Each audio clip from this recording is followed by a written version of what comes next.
안녕하세요. 반갑습니다. 오늘 참 행복한 날입니다.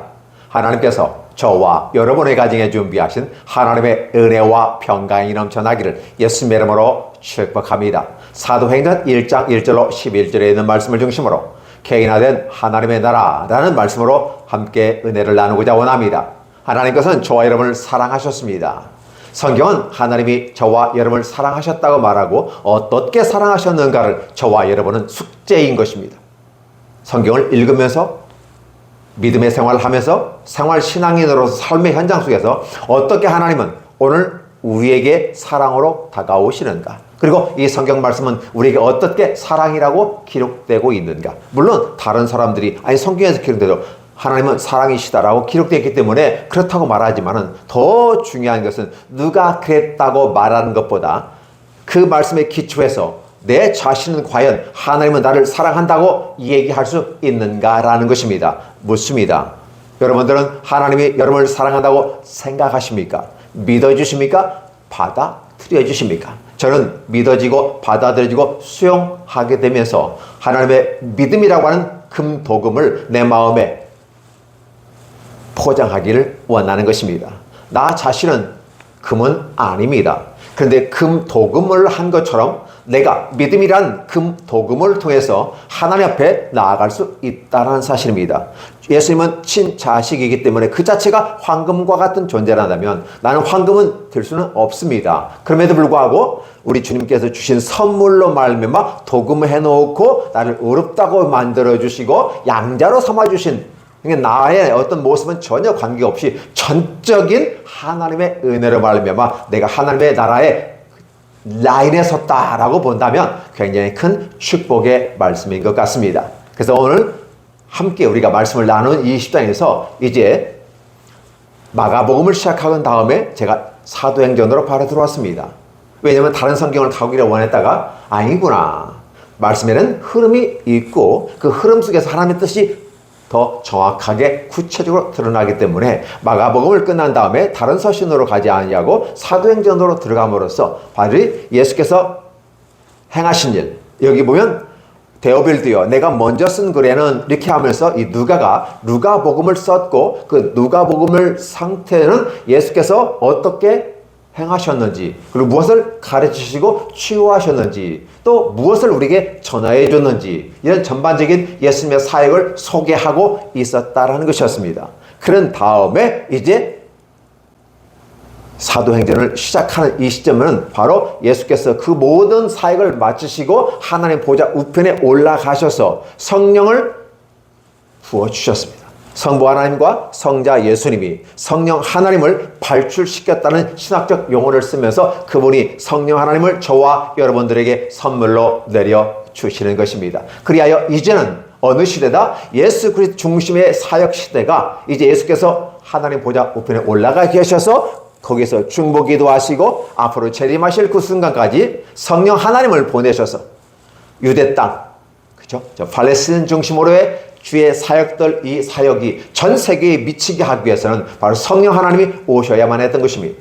예수님으로서 그 시대 그 지역에 한정된 인물이었다면 세계적인 종교가 될 수가 없는 것이고 세계적인 생명의 길로 온 인류의 만유의 주가 될 수는 없는 것이었습니다.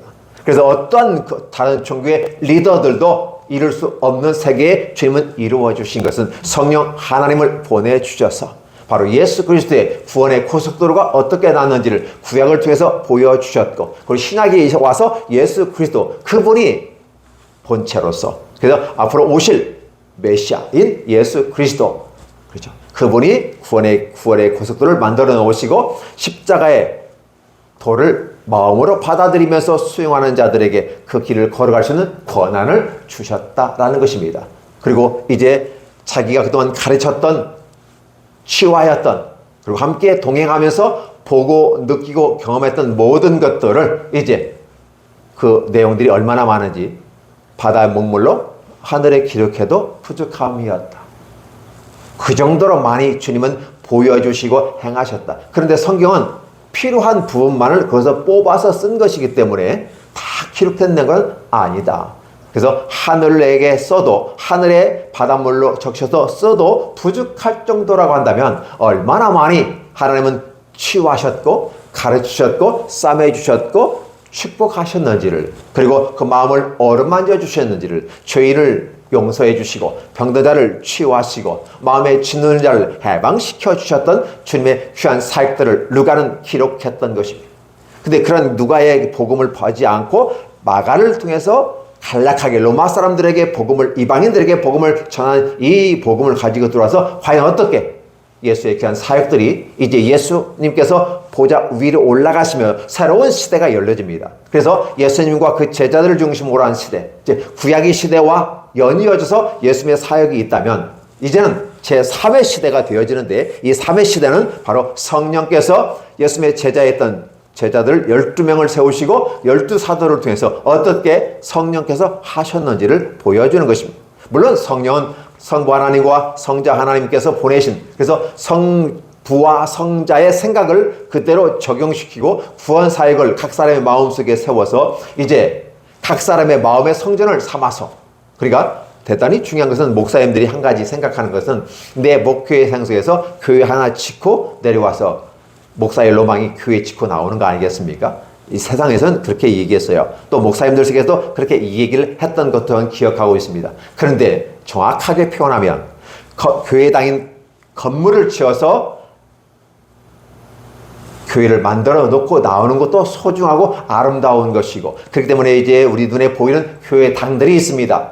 그러나 더 중요한 것은 바로 성령 하나님 오시면 우리들의 마음에 성전을 짓는 작업들입니다. 그래서 이제는 교회당을 짓는 연습이 아니라 각 사람의 마음속에 성령의 전인, 그렇죠? 성전을 짓습니다. 제사 드리는 것을 성전이라고 말합니다. 그래서 건물로서는 성전이지만 우리는 마음의 성전이라고 표현합니다. 그래서 마음의 예배당, 마음의 교회당 이렇게 표현하는 것은 좀 어색한 것 같아요. 왜냐하면 성령 하나님이 친히 오셔서 우리 가운데 거주하시니까, 그분이 거주하시니까 성전이 되는 겁니다. 그래서 우리들의 마음의 성전을 짓는 겁니다. 그래서 목회자들의 가장 큰 로망은 얼마만큼 많은 사람들에게 복음을 전하고 그 사람의 마음속에 성전을 지어가게끔 만들었고, 성전을 지었을 뿐만 아니라 목회라는 시간을 통해서 얼마만큼 지원하고 지지해서 그들이 온전히 믿음을 지켜나갈 수 있도록 목회하였느냐, 달리 말하면 케어, 돌보아 주었느냐는 것이었습니다. 그래서 목회라는 단어는 영적인 세계 속에서 돌봄이다라고 보는 것이고요. 그렇죠? 그래서 세상의 복지, 케어는 육체적인 걸 돕는 거다면, 그래서 목회자는 마음을 어루만져서 그들로 하나님의 영화롭게 가는 길이다라고 말하는 것이고, 그래서 이제는 교회가 기본적인 부분 속에서 7집사를 통해서 어떤 일들을 만들어갔어요? 바로 복지 영역을 감당해서 육체적인 이 땅의 삶을 케어하게 만들었다면, 여전히 사도를 통해서 하시는 것은 복음이 전파되는 것이었습니다. 놀라운 사실이죠. 그러니까 영적인 복지와 육적인 복지 두 시스템을 조화롭게 만들어가는 모습은 아름다운 모습입니다. 그래서 이제 누가는 의사였습니다. 함께 귀한 사역들을 감당하면서 옆에서 친히 도왔던 사람 중에 한 사람입니다. 사도는 축에는 들지 않지만 이 성경을 기록하고, 그래서 이제는 어떤 시대가 열렸냐라고 표현하면 예수님과 12사도를 중심으로 해서 큰 무리를 이끌고 다니며 집회했던 이런 집회가 사라지게 되고, 이제 각 사람, 한 사람 한 사람들, 어떤 사람일까요? 사도들을 통해서 복음이 어떻게 증거되느냐 하는 것을 이야기합니다. 데오빌도라고 하는 것은 그때 당시 총독일 수도 있고, 어떤 다른 호일 수도 있고요. 또 세례명일 수도 있고, 정확한 이 사람이 누군지는 모릅니다. 먼저는 데오빌도라는 말을 쓰게 돼요. 하나님 앞에 쓴 사람으로서 이제 그 사람에게 복음을 전하는 하나의 형태를 통해서 오늘 이 시대에 사는 저와 여러분들에게 얘기합니다. 그런데 데오빌도라는 단어를 빼고 저와 여러분들을 이름을 집어넣는 것입니다. 창수 씨, 그러면서 얘기하는 것이죠. 선생님, 이렇게 얘기하는 것이죠. 그러면서 내가 먼저 쓴 글에는 누가복음에는 이렇게 기록되어 있고, 그래서 예수께서 행하시며 가르치기 시작하신부터 그가 택하신 사도들에게 성령으로 명령하시고 승천하신 날까지를 기록했습니다. 이렇게 기록함으로써 복음서의 내용이 무엇이 실렸는지를 얘기하고, 비로소 이제 고난받으신 후에 예수께서 부활하시고 난 다음에 40일을 이 땅에 계셨을 때 40일 동안 무엇을 했습니까? 확실한 많은 증거로 친히 살아계심을 나타내셨어요. 예수께서 내가 죽었다가 3일 만에 다시 살아나리라. 그리고 그러한 증거로 먼저 갈릴리에 가서 너희를 기다릴 테니까 너희가 거기까지 와서 나를 맞으라. 영접하라고 그랬습니다. 오기는 뭘 와요? 다 도망가 버렸는데. 그래서 다시 예수께서 그들을 책망하고 꾸짖으시고 믿음이 없음을 얘기하십니다. 그러면서도 다시 부탁하는 것입니다. 확실한 많은 증거로 친히 살아계심을 보였다. 이제 도마에게는 못 믿겠지. 이 손 만져봐. 못 자국 보이니? 손을 넣어서 만져봐. 옆구리에 손 넣지 않고서 못 믿겠다며? 한번 옆구리 다 보여줄 테니까 들어가고. 옆구리까지 보여주는 거예요. 그래서 도마가 나의 주, 나의 하나님. 이렇게 얘기해요. 그래서 주님께서 말씀하십니다. 보고 만지고 느끼면서 믿기를 원하느냐? 보지 않고 전달하는 메시지를 듣고 믿는 자는 더 복이 있느니라 라고 주께서 말씀하셨습니다. 그리고 친히 살아계심을 나타내사. 이게 어떻게 돼요?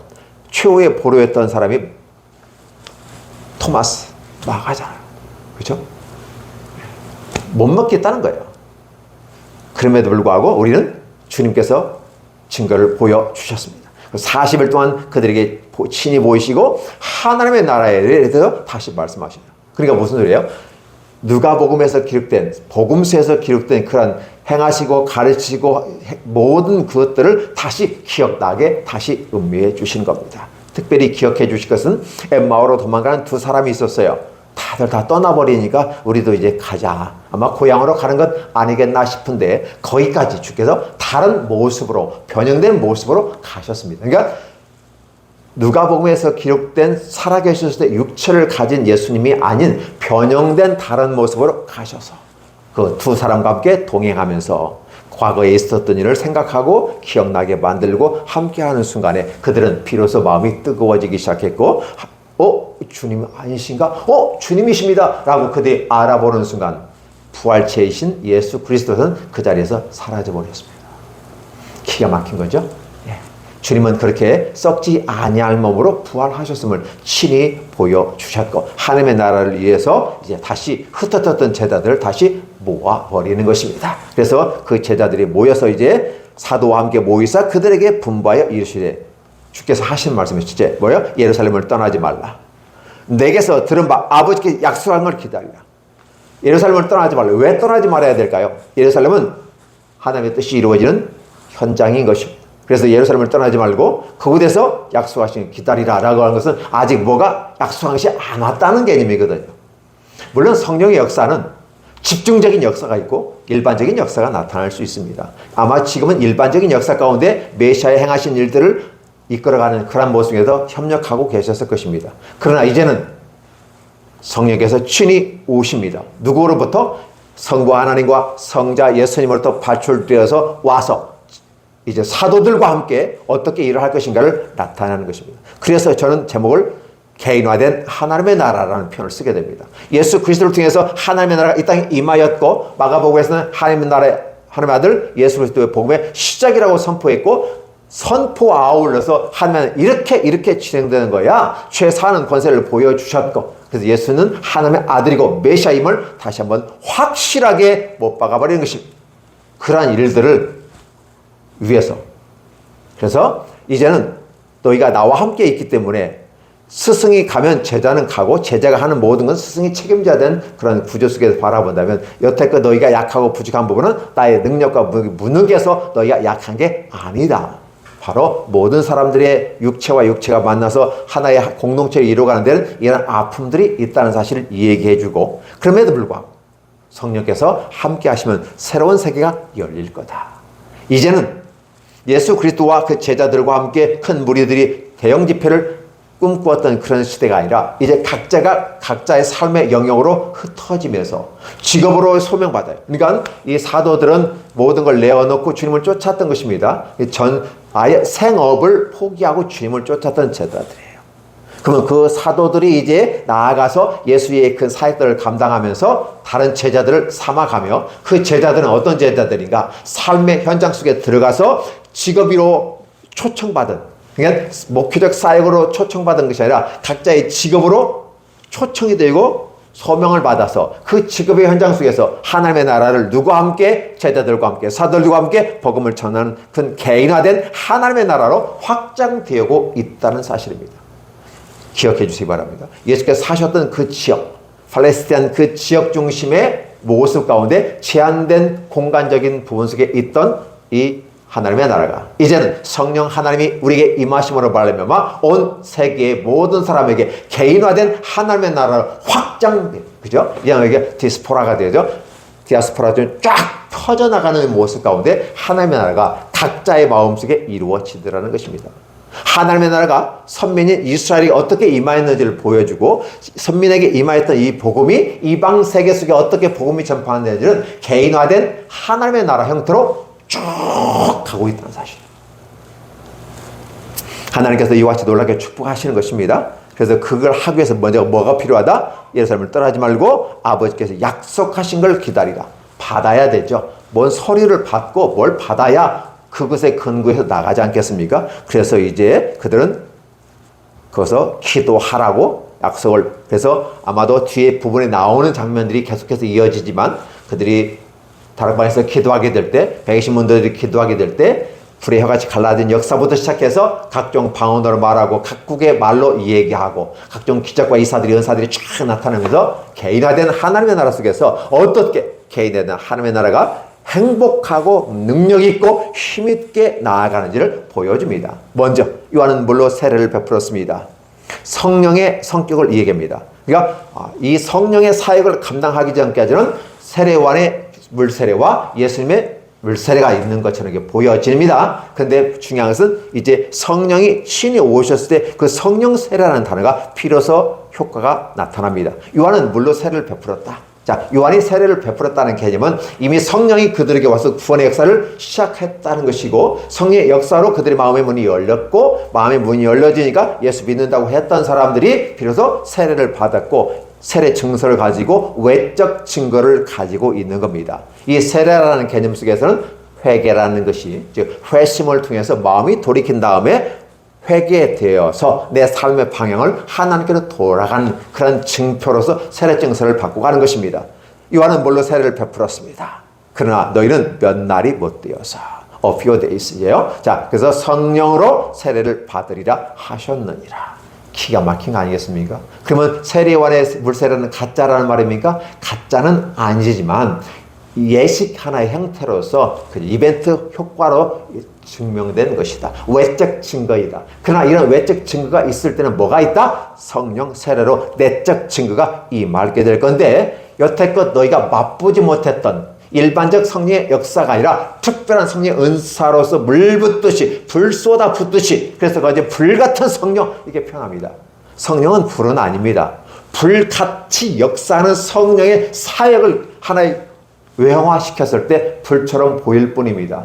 그죠? 성령의 불을 받아라. 그러면 성령은 꼭 불로만 역사합니까? 아니에요. 언어를 잘 선정해야 됩니다. 성령의 불이 아니라 불같은 성령의 역사를 받아라 이렇게 표현해야 되는 것이 적절한 표현으로 볼 수 있습니다. 그러나 어쨌든 코에 걸면 코골이고 귀에 걸면 귀걸이처럼 들려지지만 분명한 분명으로 구별해 보는 것이죠. 그 성령을 받는데 그 성령이 어떤 모습이냐? 바로 물은 외적인 부분 속에 물 속에 들어갔다 나와는 침례 형태와 약식 세례인 물 세례가 있습니다. 어떤 걸 받든 관계가 없어요. 침례가 더 중요하고 뭐가 서로 싸우는 건데 그게 중요하지 않아요. 성경을 전체를 보면 한 부분을 보면 성경에서 물속에 들어갔다 왔으니까 그 침례니까 말이야. 그걸 물속에 들어갔으니까 잠길 침자 쓰니까 침례가 되는 거예요. 그러나 중요한 것은 핵심적인 건 뭐냐면 물로 안수했다는 부분이잖아요. 그리고 약식 물세례 해도 관계없어요. 성령의 능력은 어떤 이벤트 효과의 형식에 의해서 이루어지는 게 아닙니다. 물속에 들어가지 않아도 돼요. 중요한 건 뭐예요? 성령이 임하시고 그 성령의 역사가 내 안에 이르면 사실 성령 물세례 안 받아도 관계없어요. 단지 우리가 기독교인으로서 어떤 형태를 갖추어 나갈 때 시스템 속에서 이런 구조 속에서 나아가는 게 좋다고 했을 때 합의해서 나갈 때 형식적인 절차에 불과한 것입니다. 성령이 임하면 그냥 그걸로 족할 수도 있어요.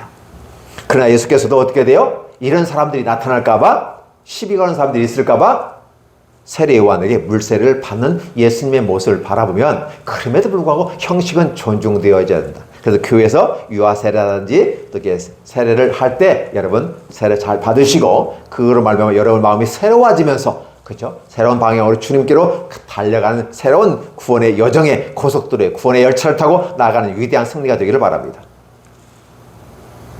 그럼에도 불구하고 여전히 강조되는 것은 성령 세례라고 하는 것입니다. 그 성령 세례는 우리의 마음속에 받기 때문에 또 올라온 역사가 나타납니다. 그래서 성령이 임하면 예수께서 주신 그 나라가 회복이 되어버립니다. 지금 아담과 하와 때 그렇죠? 그 아담과 하와가 부셔버린 하나님의 나라를 메시아인 예수 그리스도께서 제2의 아담이신 예수께서 다시 회복시켜버리는 것입니다. 그래서 주께서 이스라엘 나라를 회복시킬 것이라는 거예요.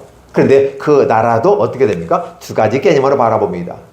여전히 제자들과 함께 따르는 사람들은 로마시의 식민지 지배했던 이 이스라엘이 다윗의 메시아의 개념을 가지고 바라보면서 다윗이 그 주변 국가를 다 통치하고 지배하고 조공을 받았던 그 세계를 생각하고 있습니다. 지금은 식민지로 바쳐야 되는 상황이에요.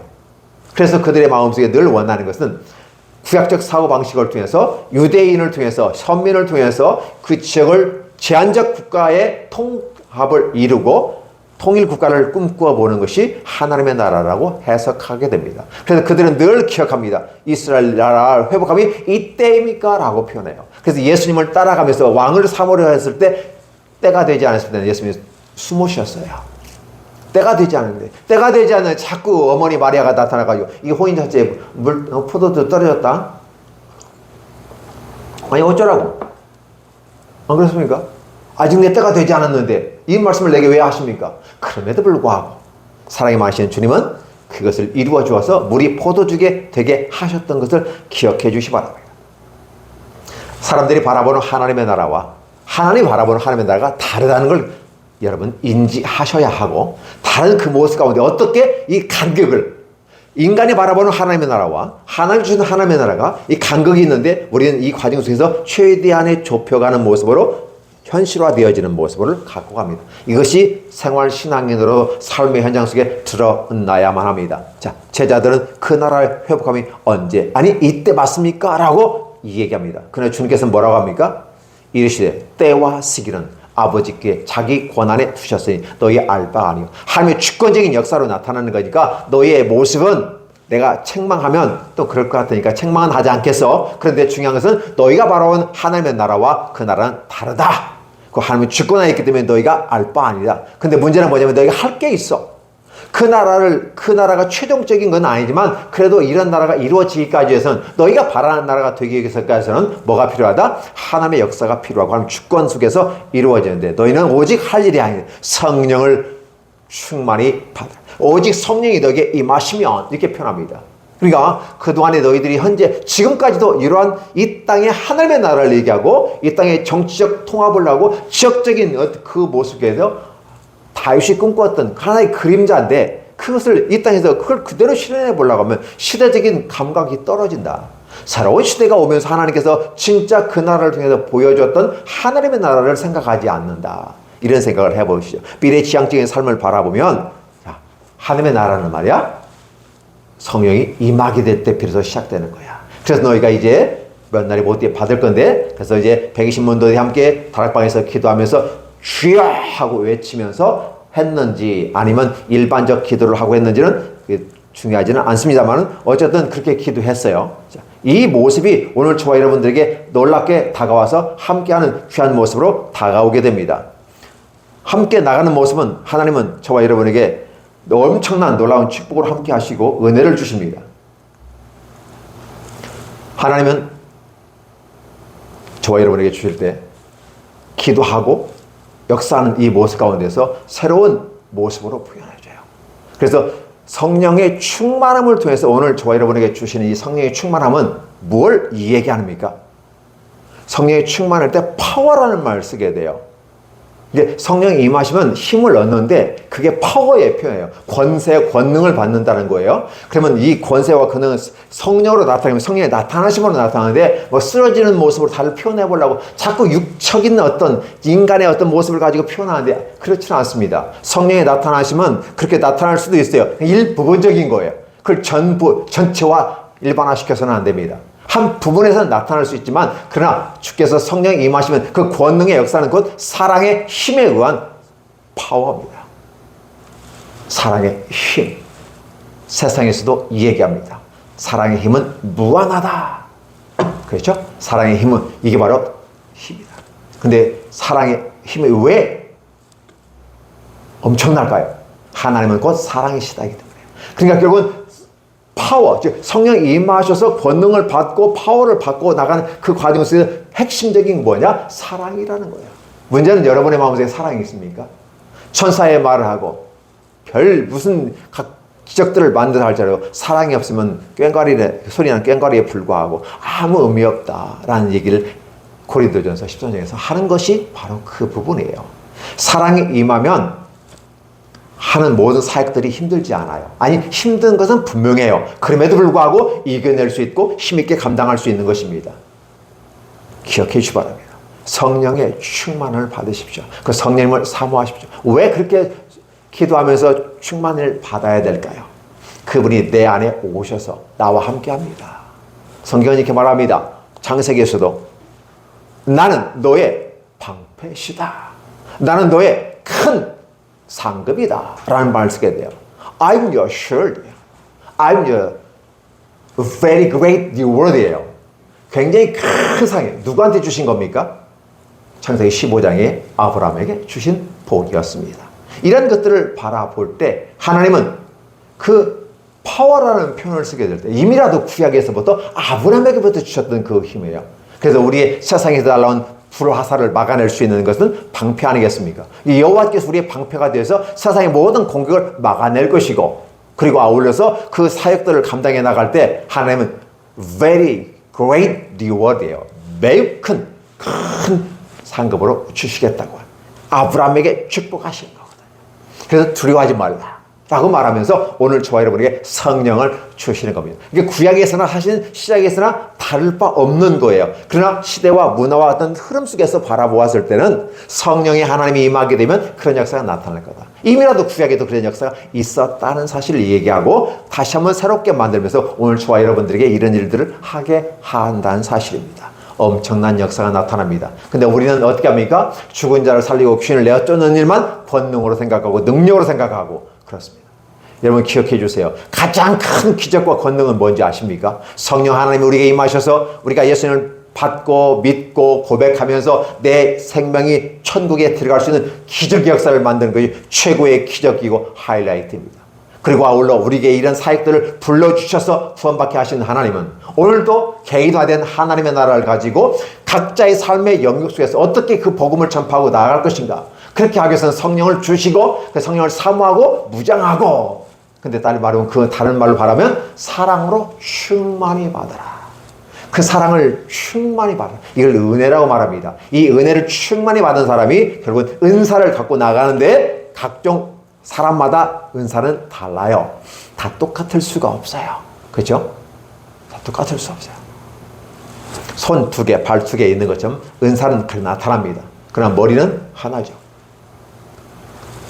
이 모습으로 우리에게 개인화된 하나님을 선포하고 나가라는 것이에요.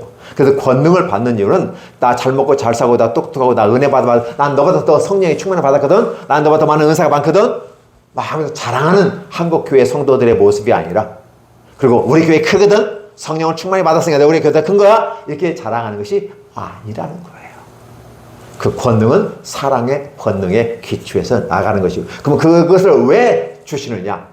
복음을 전파하기 위한 거예요. 예수께서 만들어주신 구원의 고속도로가 여기에 있어. 지금 준비되어져 있고 지금 갈 수 있어. Now and here. 지금 여기에 믿으면 즉시 올라와서 그 구원의 고속도로를 달릴 수 있어 라고 하는 것이죠. 빌립이 나다니엘 만나서 와 보라 지금 이루어지고 있어 라고 말합니다. 말하다가 미래에는 부활할 줄로 믿습니다. 그러니까 아니야 미래가 아니고 지금 여기야. Now and here. 지금 여기에서, 지금 이 현장에서 복음의 역사가 나타나는 거야. 어떠한 사람들에게? 성령이 충만히 받고 은혜 받아서 나아가면. 그래서 오늘 저와 여러분들에게 그 이 귀한 일, 복음을 전하기 위해서 우리를 불러주셨다. 큰 덩치로 가면 이게 거추장스럽고 무거워요. 그러나 각 개인의 마음속에 임한 하나님의 나라. 그렇죠? 그래서 보이는 교회당으로서 하나님의 나라가 있다면 이제 보이지 않는 교회당이 우리들의 마음속에 형성되어지고 우리 성령 하나님이 우리들의 마음속에 오셔서 그분이 오셨다는 것은 나는 능력을 받았고 권능을 받았고 하늘과 땅의 권세를 받았다는 것입니다. 그걸 주시겠다고 예수께서 마태복음 28장에도 기록한 것처럼 오늘 저와 여러분에게 주시는 것입니다. 그래서 너희가 몇 날이 못되어 성령이 임하신 걸 받고 능력을 받고 복음을 전파하러 나가라. 어디로 나갑니까? 어디로 나갑니까? 여태껏 교회는 교회로 모이시오 라고 해요. 그래서 은혜 받고 했던 모습을 그래도 교회는 마치 교육하고 훈련하고 치유한 현장이 되는 것처럼 얘기합니다. 그러나 최종적인 우리의 모습은 어떻게 해요? 땅끝까지 이르러 내 증인이 되라. 복음의 증인이 됩니다.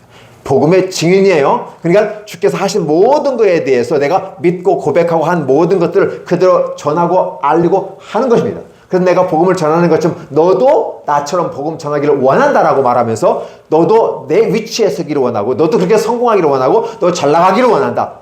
그래서 우리가 재생산, 그렇죠?